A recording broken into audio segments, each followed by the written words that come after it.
Hello, my lovelies. Welcome to week 4, our final lesson in preparation for NaNoWriMo. By next week, you will be able to combine everything we've learned thus far and start writing your novel either during NaNoWriMo or whenever you are watching this throughout the year. This week, we are focusing on research. Research is, sadly, a huge part of writing, and I'm going to let you in on a little secret. When I was going to college/university, I wanted to study child psychology. But after a year of taking courses, I realized that I would have to do research for the rest of my life, so I decided not to go down that route. And fast forward many years, and well, I've been doing research as a teacher and a blogger. Silly old me. But that's why I'm here. I'm going to teach you how to do this because I've been doing it for years myself.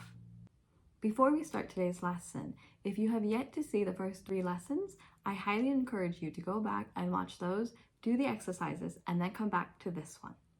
Each lesson are broken down into 3 parts. The first part is the introduction and the lesson itself. The second part is looking at examples. And the third part, which are not a part of these lessons, are for you to apply what we have learned and do it yourself using your novel. Now on to today's lesson.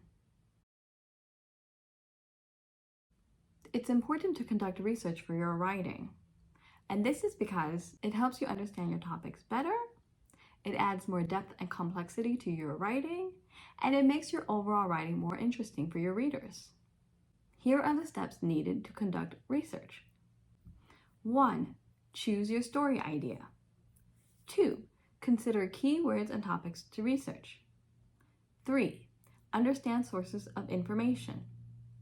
4. Obtain physical resources. 5. Use appropriate search engines. 6. Watch videos. And 7. Start taking notes. Our first step in this process is to choose your story idea. Before you can start researching, you will need a story idea that you want to develop into a full novel. If you need story ideas, I have a link down below to my website to help you get started with that. Now, how do you decide what your story idea will be? Well, you may want to know more about the characters. You may want to know how they handle the conflict that has been imposed upon them, or you may already have a full vision of how the story will unfold, to name a few. Once you've chosen your story idea, you are ready to start researching. The second part in this process is to consider keywords and topics to research. When it comes to researching, you will need keywords and topics related to your story idea that you need to learn more information on, as this will be vital to your writing project. Consider what those may be based on your story idea. A keyword are words and phrases to help you find more information. For example, we have the word vintage, the phrase men's leather boots, and the phrase bookbinding. A topic is a subject or theme, such as vampires, family, and love. Keywords and topics are used to help you deepen your understanding.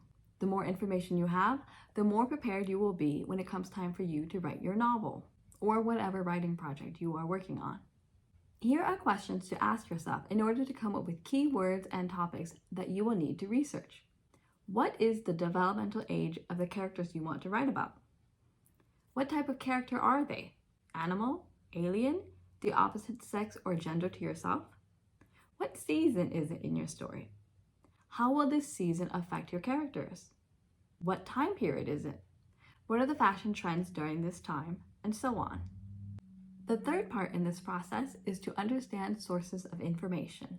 Sources of information or evidence are categorized into 3 parts. You have primary, secondary, and tertiary. Primary sources are the most reliable and credible, whereas tertiary information has already been distorted or retold at least 2 times over. Primary sources are records of information described for the first time. They are original information and usually research-based. Examples include autobiographies, memoirs, theses, dissertations, interviews, speeches, and letters, to name a few. Secondary sources rephrase or explain the original information, the primary source. These include textbooks, biographies, edited works, reviews, interpretations, and so forth. And tertiary sources organize, compile, or break down information. They don't necessarily have a specific author because the information provided has been distorted or retold several times from the original source. Examples include dictionaries and encyclopedias. Both could also be secondary sources. Almanacs, guidebooks, manuals, and so on. And the fourth part to this process is to obtain physical resources. Go to the library and obtain the physical resources that you may need. These could be textbooks, magazines, diaries, memoirs, and even resources from the archive. And if you can't find the resources that you need, you may need to purchase them from the bookstore or online. How do you know which physical resources you need? Look at the index of each source. The index should include the keywords and topics that you are researching. The fifth part in this process is to use appropriate search engines.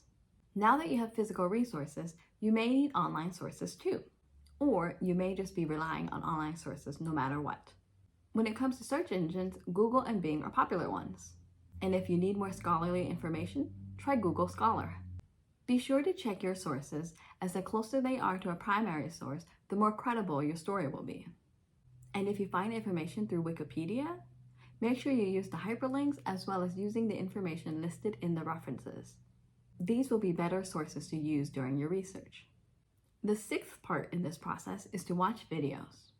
Staying away from a screen or limiting screen time because it'll keep you dull is a complete myth. There is no research to back up that too much screen time is bad for your learning. As a matter of fact, many people learn through the use of auditory and visual material. I myself, along with many people around the world, learned to speak English or any other language through the use of television and videos.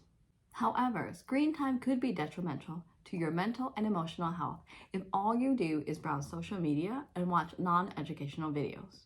This is not our purpose.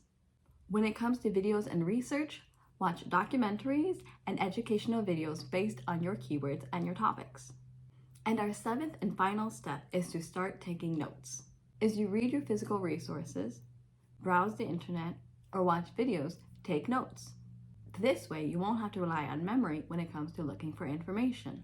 Use note cards or notebooks to write down all your findings. These note cards and notebooks can be either physical or digital ones.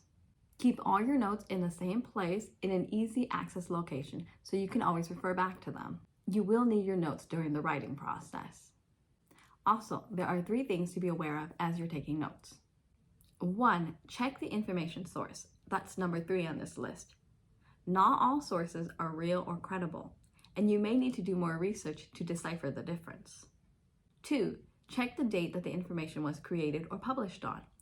Use sources published within the past 10 years, as data and research is constantly changing and you want to have the most updated information. And 3, there are specific ways to cite a source. Now, we're not going to cover them in this lesson, but be aware that you will need to cite your sources and make a list of references when it comes to your writing, because this will make your writing more credible and reliable.